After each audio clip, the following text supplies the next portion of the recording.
tuvyaguye, itara ryaracanye, inkuru yo kuvuga.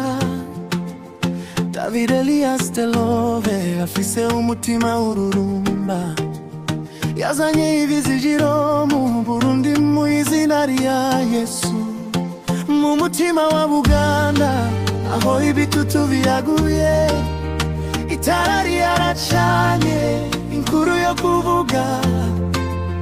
David Elias Delove afise umutima ururumba, yazanye ibizigiro mu Burundi mu izina rya Yesu.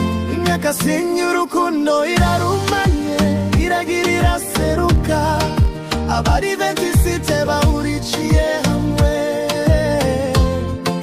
abato n'abakuze kuva ku misozi ya Cibitoke gushika ku nkengera z'igihugu kose, ni Yesu araje. Reka yubile ihimbazwe, isabukuru nziza. Imyaka sinye urukundo irarumanye, iragirira seruka, abari bentisite bahurikiye hamwe,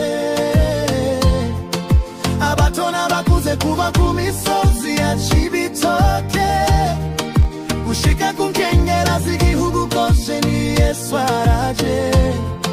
Reka yubile ihimbazwe, isabukuru nziza.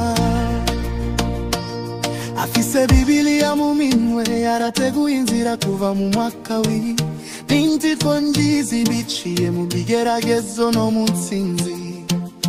Abasaba Imana barashimangiye ukuri, ubutumwa burakwiragira nk'umuriro w'ishamba, guhindura ubuzima uko urukundo rutangura gukura. Afise Bibiliya mu minwe, yarateguye inzira kuva mu mwaka w'inzitwa nzizi, biciye mu bigeragezo no mu ntsinzi.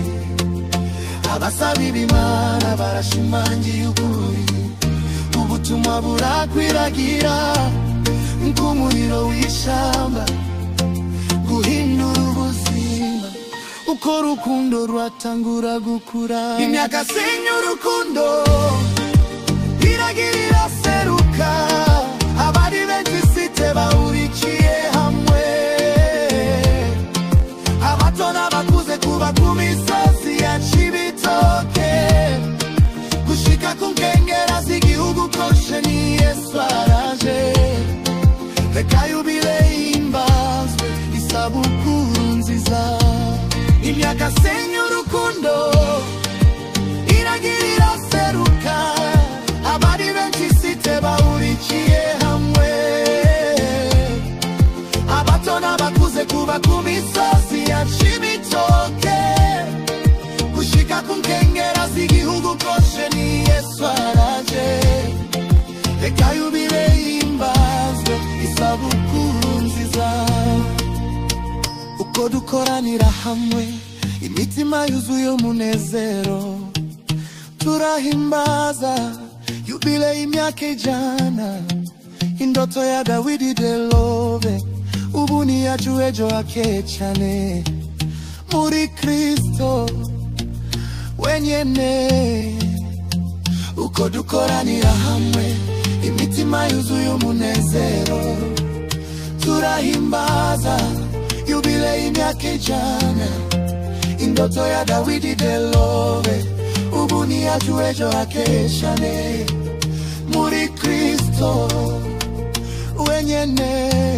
Imyaka sinye urukundo iragirira seruka, abari bentisite bahurikiye hamwe,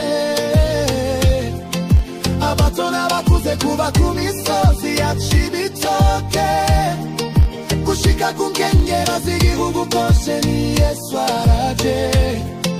Reka yubile ihimbazwe, isabukuru nziza.